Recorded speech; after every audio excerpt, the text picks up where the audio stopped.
Gentlemen.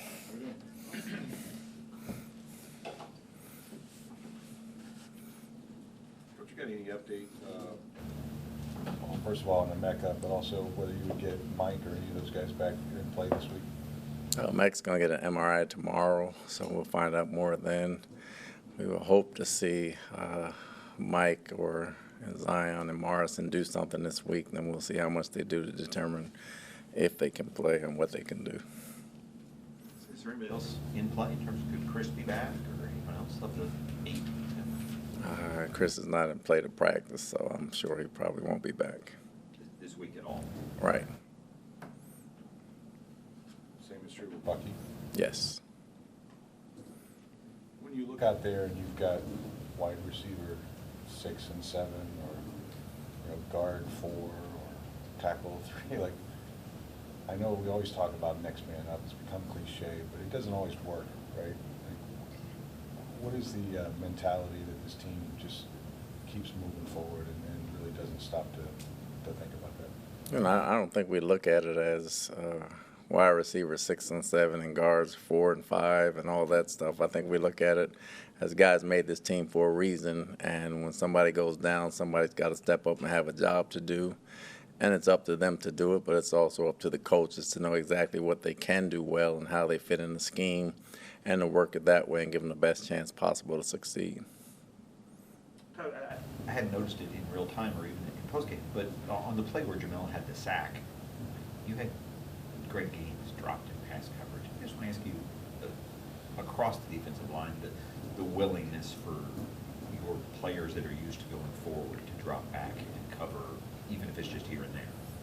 I mean, they draw blocks. They draw the guards and the tackles. They draw the bigger blocks. So if they can take 2 steps and freeze the line and allow the smaller guys to get by, and then they can drop back in case they get a hot throw. I think everybody in the league's doing it, but at the same time, it's a lot of look one way, do another, or sometimes it's the same thing, but all those guys have the ability, at least from me to you, almost like a 5-yard drop. We're not asking them to get all the way back there 10 and 20 yards. So if they can knock off a crosser or do anything like that, it always helps.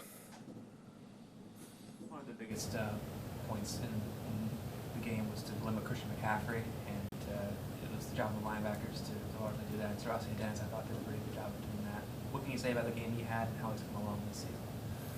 Voss did a great job. Our number one thing we had on our list to stop was the yak yards by 23, because he can catch the ball and he can hurt you in so many ways.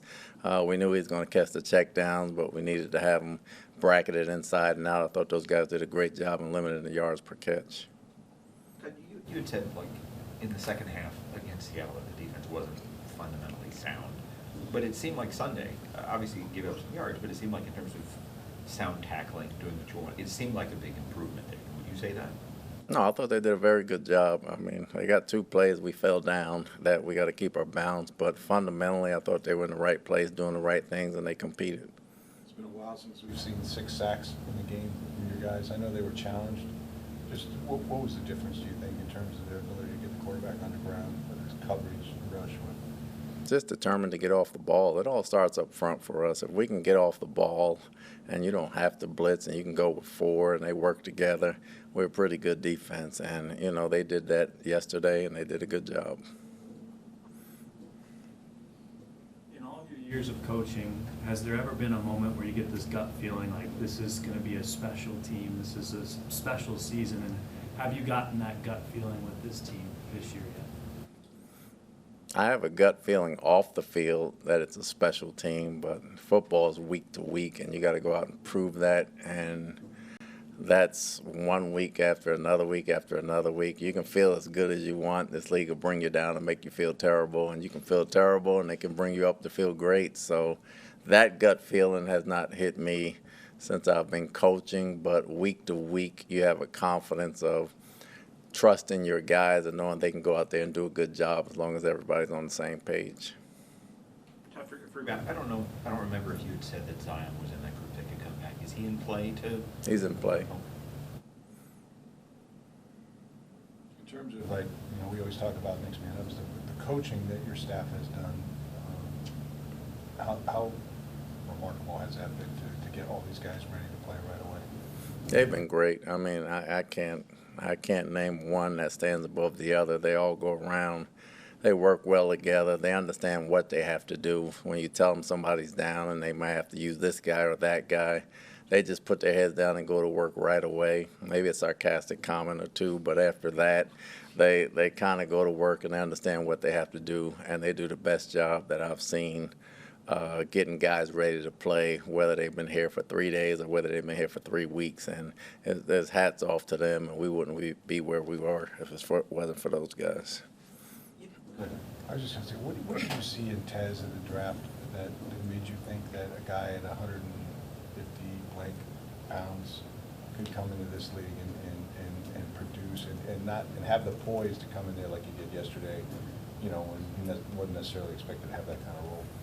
Well, Jason came down and asked me to watch this kid and told me to take a peek at him. I know he really liked him, and when we like somebody, we go down and ask the other one to take a look at it. And I took a look at this guy, and he was not just a small guy. He was a true receiver. He could run routes. He can catch the ball. He could return punts. He competed in the blocking game.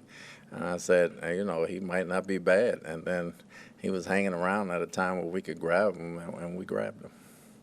Cam is kind of much the same way in terms of just tiny, and if you're fully healthy at receiver, he might not even make the cut here. Had kind of made the team largely on returns, but how, again, I know you have confidence in everybody, for him to have only had whatever 20 offensive snaps ever and step up and make the catches he made yesterday, what gives you the confidence to know he can do something like that? Cam is a bigger guy, actually.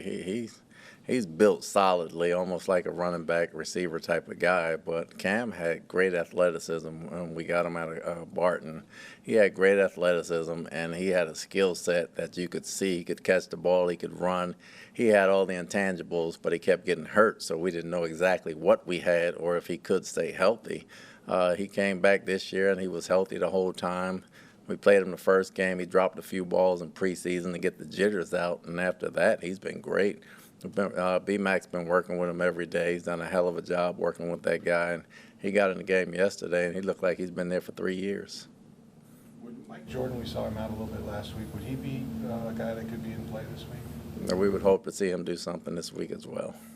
Can you get any sense in terms of Haggard, in terms of how long he's out, how long he might be without him? Don't know how long he'll be out. I just know he'll be doubtful maybe this week. What are your early impressions on the Lions?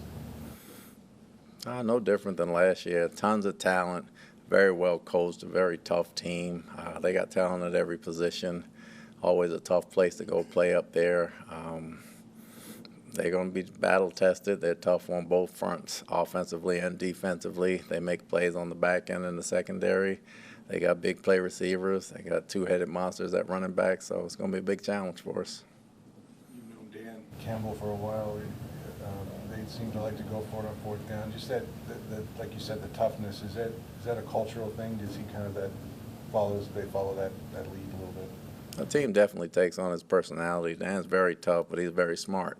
He's very smart. He's very tough. He's always going to be disciplined and well coached. Very good friend. I consider him a very good friend from that standpoint. So it's going to be a battle. Okay, thank you. Yeah. Appreciate it.